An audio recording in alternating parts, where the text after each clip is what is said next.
Welcome to Final Whistle Football News, the home of daily football and transfer updates. Subscribe now and join the community of true football lovers. Never miss a moment from the beautiful game. My news is Ballon d'Or or Champions League, which would you rather win? Ballon d'Or or Champions League? Are you a team player or just a big head? Ousmane Dembele said all the things a winner of an individual award in a team sport should say on Monday, but there were only ever two hands on the Ballon d'Or. This was not a prize you pass along the line or grab a single handle of for the group shot. He didn't sound like a big head, but it was his name on the trophy. So, in the week of sport's greatest team event of all, would you rather win the Ryder Cup or the US Masters? Your answer defines you. Would you prefer an Olympic gold medal to being part of a World Cup triumph? Do you want to stand on top of the podium alone or arm in arm with a dozen teammates? What makes the Ryder Cup uniquely gripping is the challenge it sets to some of the most selfish sports stars on the planet. Golfers need to be self-centered. Theirs is a lonely existence. Only they answer for their mistakes, only they hold the winning putt. The Ryder Cup brings a whole new set of consequences for their actions.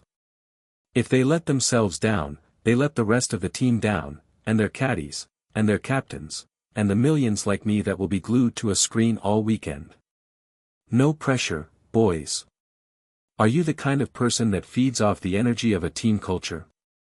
Or do you prefer to answer only to the man in the mirror? Dembele feels like a timely Ballon d'Or recipient. His humble tears helped to wash away some of the bad taste left by Real Madrid's petulant boycott of the event for a second year running. They are still sulking about Vinicius Jr.'s failure to get the 2024 gong, the same Vinicius their coach left on the bench for a headline Champions League game last week. Handling and harnessing the latent self-worth that fuels the confidence of sport's most gifted performers is a paternal balancing act for every coach. Egos need massaging and manipulating more delicately than muscles and joints. Man management can involve a stout defense of the indefensible in order to keep your stars twinkling. Sir Alex Ferguson could be Trumpian when he needed to be. It's not just a football thing. 20 years ago, the prestigious Royal Television Society Sports Awards were abandoned because Sky, Setanta, and then the BBC felt the judging was weighted against them.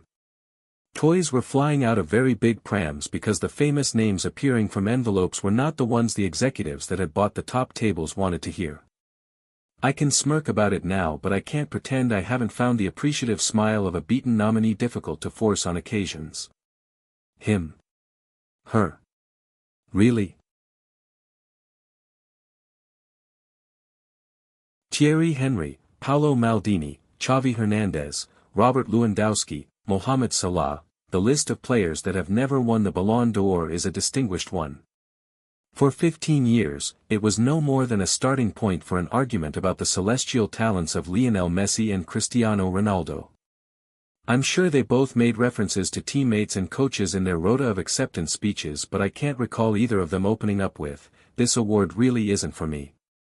They were not only the best around, they knew it and loved it.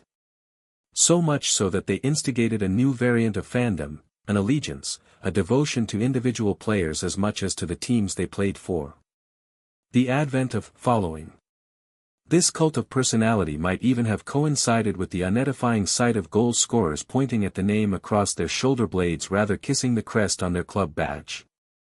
Has football, like the Ryder Cup, become a team sport played by individuals? The speculation about who would win this year's Ballon d'Or seemed to begin within hours of Rodri pocketing the pot last time. Maybe it was because the competition has opened up in the absence of Leo and CR7 from the endless long list, perhaps Real Madrid's hissy fit raised the stakes. Or was it just that the outstanding achievements of the last year really were those of a team, not an individual? I saw Paris Saint-Germain play 10 times during last season's Champions League. Ousmane Dembele was voted player of the match in just one of those games, and refused the award, citing Gigi Donnarumma's greater contribution to the aggregate victory at Aston Villa. I think he would have got my vote in the semi-final at Arsenal, where he scored one of his 2 goals from the round of 16 onwards.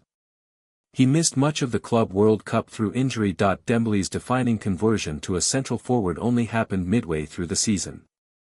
The way he applied himself to the role was critical to the releasing of Barcola, Douy, and Kvaratskhelia to become PSG's rapier-wielding musketeers. He didn't so much fill the Mbappé hole as turn it into a decorative feature. Just as you've almost got to find an argument not to give the manager of the year to the person in charge of the team that finished top, it was hard to make a case against the claims of PSG's leading scorer this time. Dembélé wasn't perfect, but I'd suggest that's not necessarily a bad thing, because he was only part of the story. Dembélé's backstory is full of the kind of failings and flaws that many managers might have given upon. Luis Enrique left him out of the PSG squad that travelled to Arsenal over a disciplinary matter just a year ago. 30-odd goals later, manager and player were celebrating the ultimate club team success together in Munich. I wonder if that meant more to them than the individual recognition they both received at Théâtre du Châtelet. I have won both the US Masters and the Ryder Cup. Several times. If you've ever caught me paying undue attention to a short putt during a solo round of golf to stretch the legs on a summer's evening, it's because I've told myself, it's for a green jacket.